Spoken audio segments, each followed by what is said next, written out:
Okay, so welcome back to the class once again, where we are talking about the different sources of the boron based compounds, and we have seen the borax we have, calcium borates we have, and other types of calcium borates, because the one name of the country is given because large amount of this particular calcium borate is available from Turkey. So, the form basically either you can have sodium as its corresponding cation or calcium as its corresponding cations, and the different number of oxygens and borons are present for all these compounds from your borax to borocalcite. So, these are our raw materials. So, different country will have the different procedures for your industrial production of boron first and then making of your sodium borates. So, how we can go for the typical process which will be known as your industrial extraction process. So, how we go for that particular extraction? We take the raw sodium borate minerals like the first two the tinkal and kernite, if possible those are sodium borate mineral.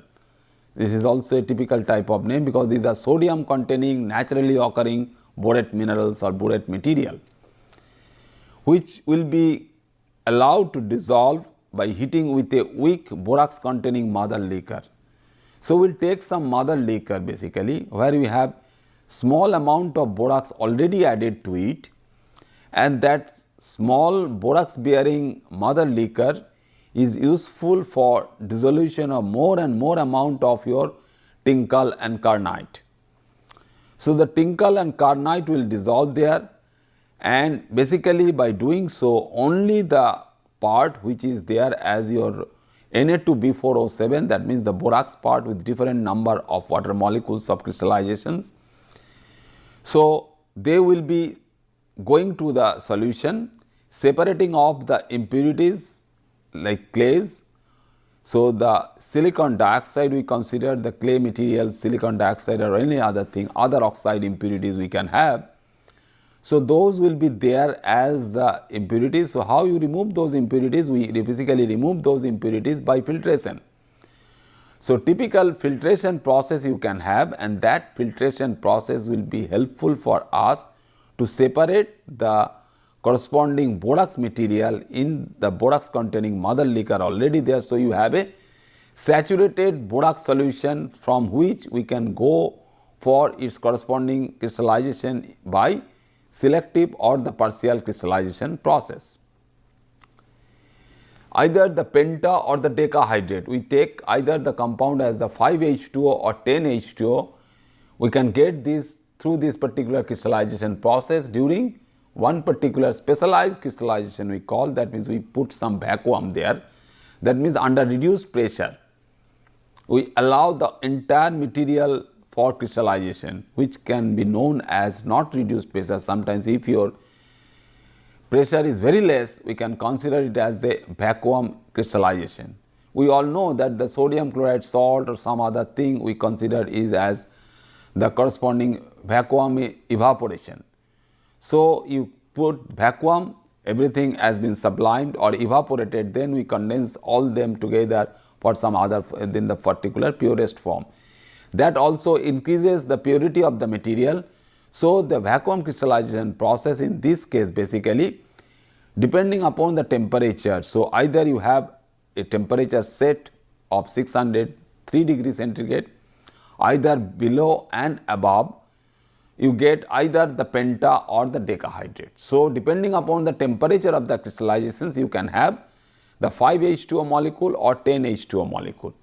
So, these molecules basically can go for typically supply for its application in making again the glass industry, the fulfilling the demand of the glass industry. So, the corresponding borax material, that the sodium borate as borax, sodium borate as borax can be supplied to your glass, to ceramic, to enamel and to porcelain industries, because all of them require a complex mixture of all the different types of oxides like sodium, potassium and the silicon oxides.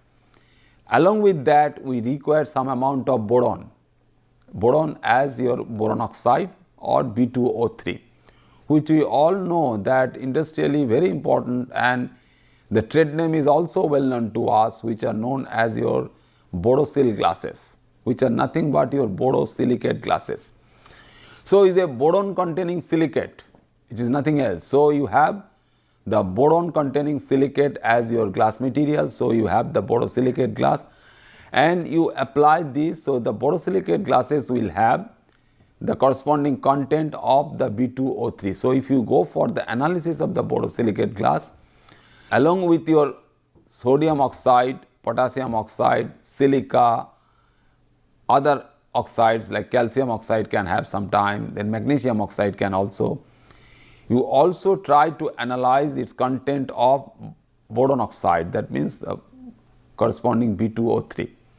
So, percentage of B2O3 will improve the quality of the glass. So, that particular concentration is very important, because if you see that the involvement of B2O3 in the medium is basically the function of flux, that means it is reducing the temperature, melting temperature of the whole material, the process.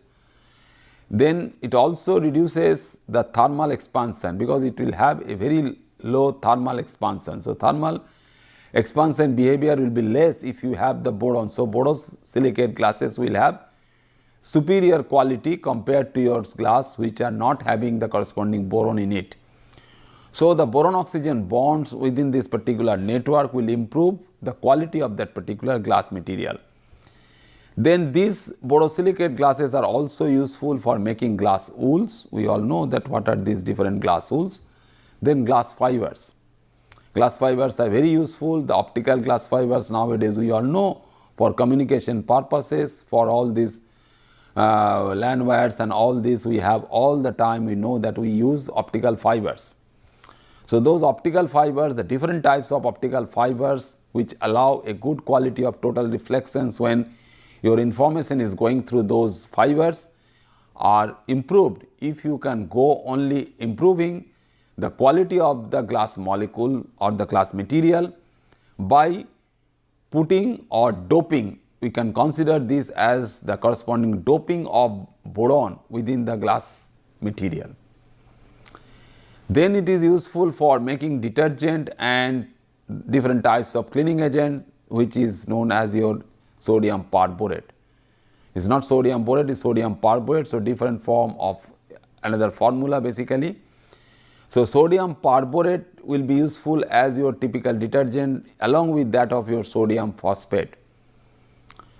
Sodium that corresponding metaphosphate or sometimes sodium polyphosphates are there. So, different sorts of phosphates are there, along with that you have the sodium perborate. Then in fertilizer, already we have seen that how we have the different elemental compositions are present in different types of fertilizers, like that of your nitrogen, you have potassium and you have the corresponding phosphorus. We call them as the NPK based fertilizers. So, along with that a very small amount of boron is also useful for the plant growth, because it is a micronutrient. So, it is an important trace element, not trace element, sometimes it can consider as a very low level micronutrient, because the concentration present should be very less for the plant growth. Then it will also be useful as a material for reduction of the flame or fire.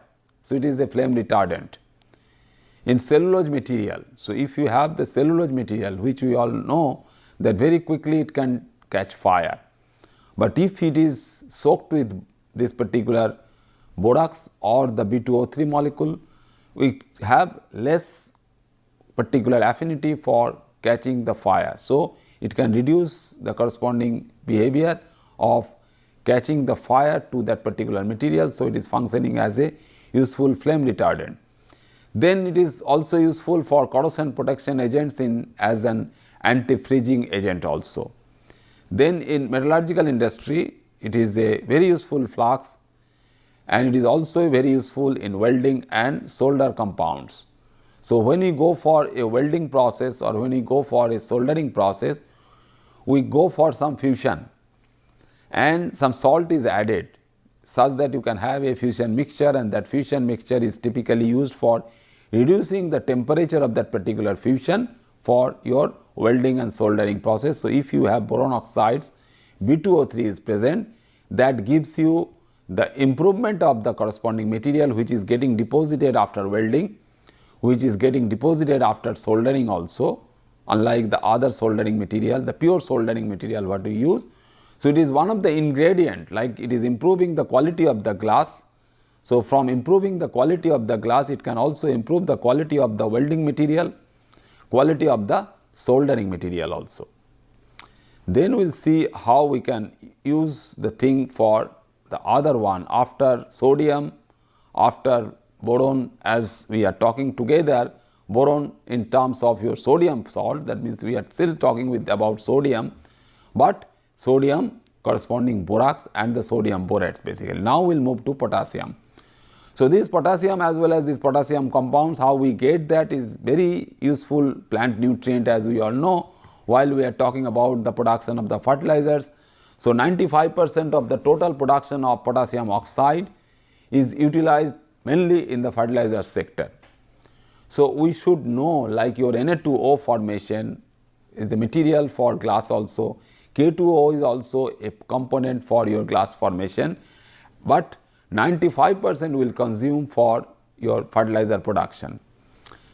So, there are a large number of industrially important potassium compounds we can have. So, if we can get potassium in the elemental form, we can convert them for making of potassium hydroxide, making of potassium carbonate, making of potassium permanganate, potassium, different types of potassium phosphates, the monopotassium, the dipotassium, all these, then potassium bromate, potassium chlorate, potassium cyanide and potassium bicarbonate. Then first thing, if we take the example at how we get potassium hydroxide industrially, what are the useful processes we can follow? Again we will take the example of the production of corresponding metallic sodium. Now the direct production of potassium hydroxide can be achieved by electrolysis of potassium chloride solutions. So, we have seen that how we can get from seawater or the brine sample the corresponding sodium chloride. Similarly, we also have some certain percentages of potassium chloride. So, that particular thing is your material for your electrolysis. Then we go for two different types of processes. One is based on mercury and another is the typical membrane processes for your electrolysis. So, mercury and membrane processes will be useful for your production of potassium hydroxide through electrolysis. Then we can go for its corresponding applications. So, utilized in the manufacture of other potassium compounds. So, production of KOH, the potassium hydroxide industry will be largely having the other sectors also, the production of other the potassium phosphates, the biphosphates also, diphosphates K4, P2O7 and other liquid detergent, because these are the types of phosphates. So, this particular type of phosphate, that means potassium diphosphate, is useful component for your detergent, and sometimes the liquid detergents nowadays we are very popular in the market. We have huge amount of liquid detergents we are consuming still, unlike your soaps only, solid soaps. So, one of the useful component of it is your K4 P2O7. Then the different types of soaps and battery liquids. So, special types of soaps will be of only potassium salt, unlike sodium salt. As we all know that the sodium palmitate, sodium stearate, these are all sodium salts. So, they are not of special type of salts, those are only typical salts, the commonly available salts. But if we have something where we try to avoid sodium ions from the salts of your soap formation, we can go for the replacement of that sodium by potassium. So, it get you the typical types of soaps, then sometimes the corresponding potassium salts in its liquid form or the solution form give you the corresponding battery liquids. It is also a useful drying and absorption agent, because KOH can absorb, because certain towers made up of either the corresponding pellets of KOH, small pellets are available industrially in the laboratory sector also. So, the pellets, the powder or the granules can absorb some time. such as that we know the gas absorption, the carbon dioxide absorption. So, the different gases, different other compounds it can absorb for the drying purpose only. So, first thing it can absorb moisture, second thing that it can also absorb carbon dioxide or any other gas molecules where it can react it basically. So, you can have huge column, either a gas trapping tower or a huge tower type of thing. Through that the entire gas molecules can pass, and those gas molecules will be trapped inside the tower, functioning this KOH as your drying and absorption agent. Then from KOH, if we go to K2CO3, potassium carbonate, like your sodium carbonate. We have talked more about sodium carbonate, so we will quickly go through this. These are of the same type, but of different variety, that means it is of potassium salt. So, the process is basically now the carbonation of electrolytically produced potassium hydroxide. So, you take potassium hydroxide and you have to supply the corresponding CO2 as the bicarbonate or the carbonate form, such that whole thing will be converted to your potassium carbonate. So, what we take? We take 50% of the KOH solution what already we prepared. Already the industry, that part of the industry is manufacturing for us. So, from mercury process, the process is also we can utilize as the mercury process for KOH solution, which is saturated with KOH CO2. So, KOH solution is saturated with CO2 by purging or pushing CO2 inside the material, and the solution is then partially evaporated. That means more and more amount of water molecules will go out through evaporation, leaving behind the corresponding crystallized form of K2CO3. So, directly from KOH through CO2 purging we will be able to make K2CO3 with 1.5 water of crystallizations, which precipitates from the reaction medium from the industrial scale huge reactor and is now separated in the next step. So, this particular material, that means your potassium carbonate now, like your potassium hydroxide, is again utilized in glass manufacturing industry. So, in the glass making industry it is utilized in special type of glasses. We will have a different amount of potassium oxide K2O, because we are using now potassium carbonate, because the carbonate immediately the carbon dioxide will go out. Then crystal glass, we know that the different material, that means the different utensils, glass utensils we have, the kitchenwares and all these, sometimes very beautiful flower vases are made of crystal glasses. So, these crystal glasses are made of with that particular type of glass which consumed huge amount of your potassium carbonate. Then cathode ray tubes, the CRT tubes we call. So, the cathode ray tubes basically we use this particular material for its production. Soaps and detergents are also getting benefited through the use of different types of potassium silicates instead of your sodium silicate. So, sometimes that potassium silicate is used in making of these soaps and detergents also. The soap and detergent industry, making of potassium silicate is also there. Then food industry, because we are not using sodium bicarbonate or sodium carbonate, but we are using potassium carbonate. So, it is used as balancing the pH to reduce the acidity. As an ingredient in welding fluxes, so we use these for the different welding fluxes, and those welding fluxes are useful and in flux coating on arc welding rods.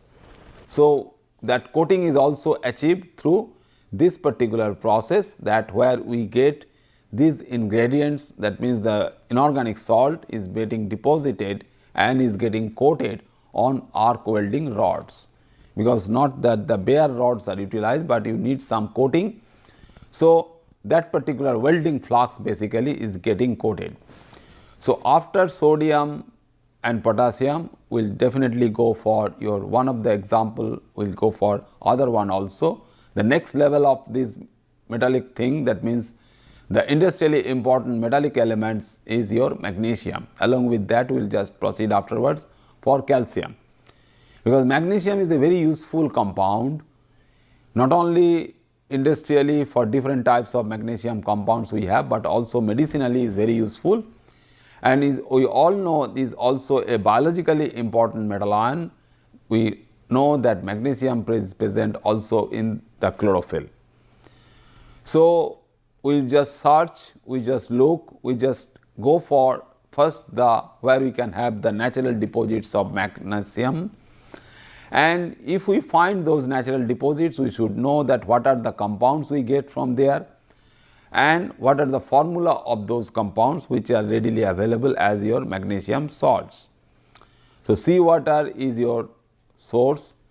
Dolomite, now we all know that the dolomite material, which is nothing but your calcium magnesium carbonate.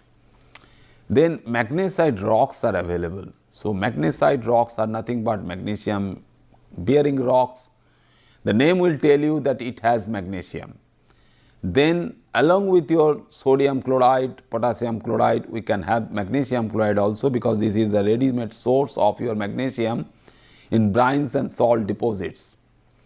And this particular thing, magnesium, what we get in from the talc, the hydrated magnesium silicate, that is a different type of thing that has some application as the material only, because we all know that the talcum powder, the talcum powder is nothing but your hydrated magnesium silicate, but from there the isolation of magnesium is not permissible. You cannot take magnesium from the talc material, like the way we cannot get aluminum in a reasonable way from the fly ash. After burning the coal material, we have the fly ash, and fly ash material also have some aluminum silicate type of thing, like your magnesium silicate type of thing, but from there we cannot get aluminum extraction or aluminum isolation from that material. So, these are not your mineral or ore material. So, always you try to apply your aptitude, your brain, your knowledge in terms of your inorganic compounds or inorganic material, that where from we get magnesium or the element itself. So, those are your natural deposits where from we can take out magnesium in a quite easiest way. So, most important magnesium minerals therefore would be your carbonate one.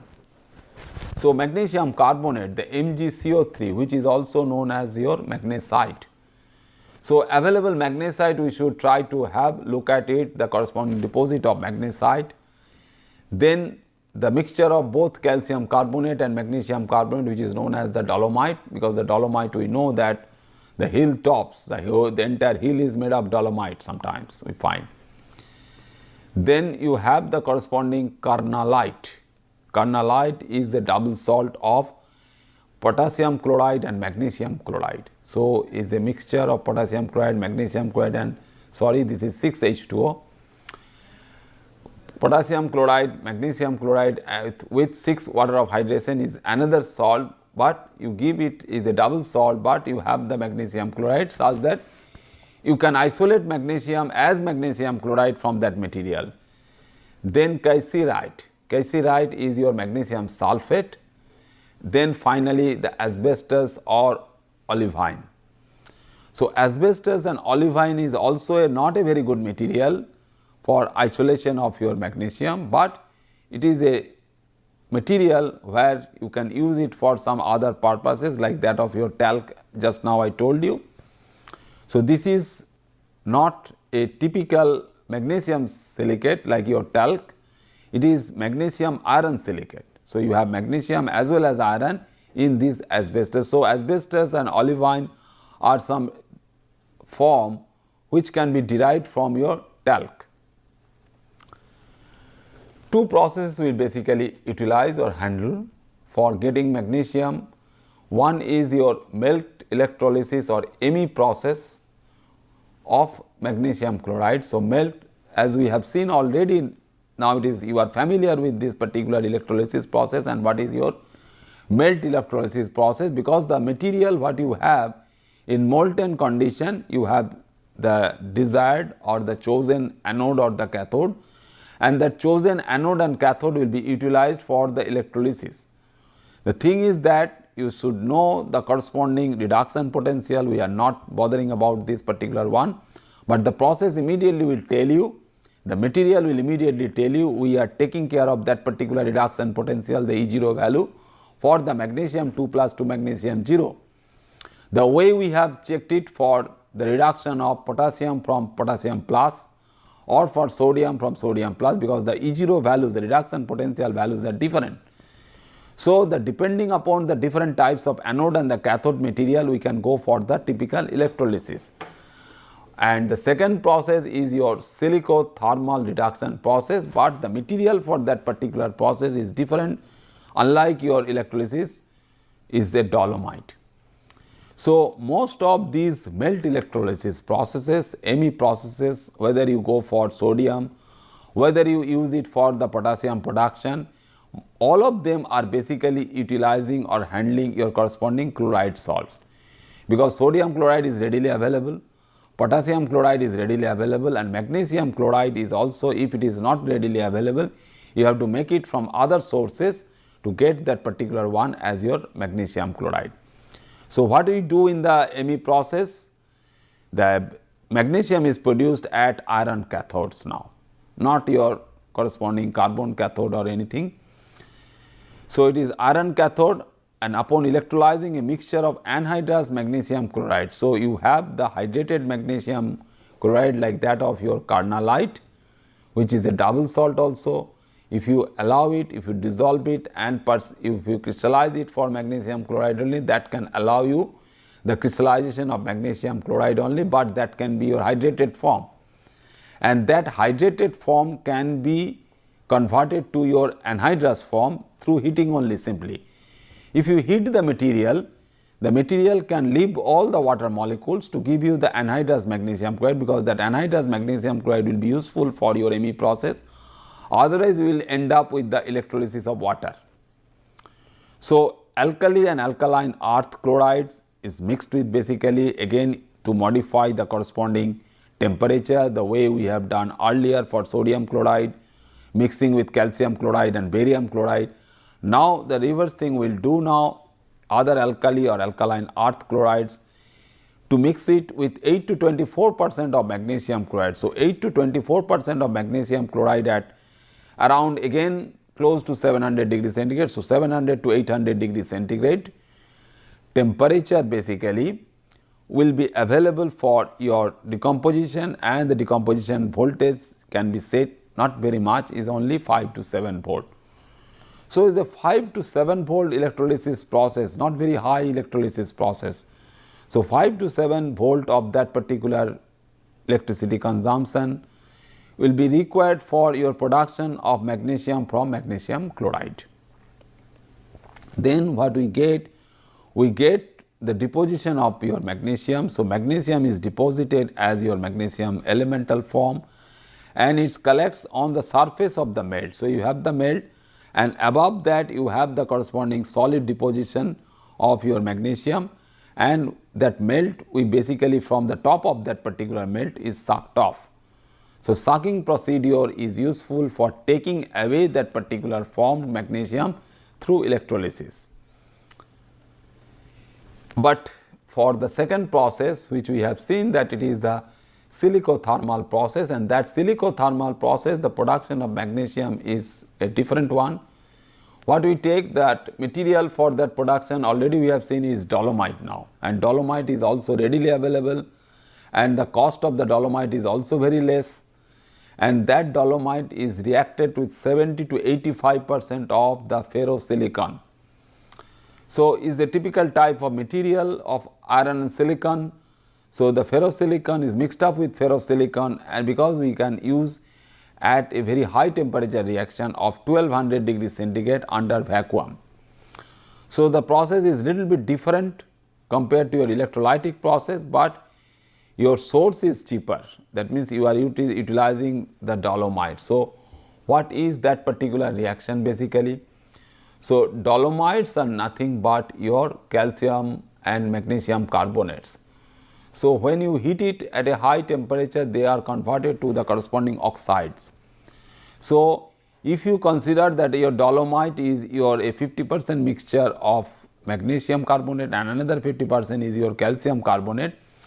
So, two together will give you another a 50-50 mixture or 1:1 mixture of calcium and magnesium oxides, which will be reacting with your ferrosilicon. Ferrosilicon is nothing but your silicon along with some iron. It is some alloying type of thing, because that particular iron is then freed away, and silicon from there only is not available from any other silicon wafer or any other thing. It is from that ferrosilicon that silicon can be taken out with the reaction of the oxides of calcium and magnesium to form your silicates.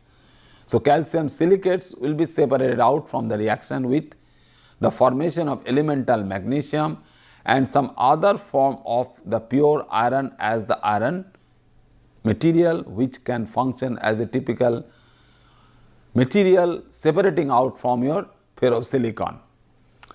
Then what we get? We get the magnesium vapor, and that magnesium vapor is coming out, which can be condensed and formed in the precipitated in a condensation vessel. So, if you allow the cooling process, because the temperature is very high, is the 1200 degree centigrade. So, only cooling can help you your condensation process. So, after cooling you get the corresponding magnesium as its precipitated form, because at higher temperature it is in the liquid form.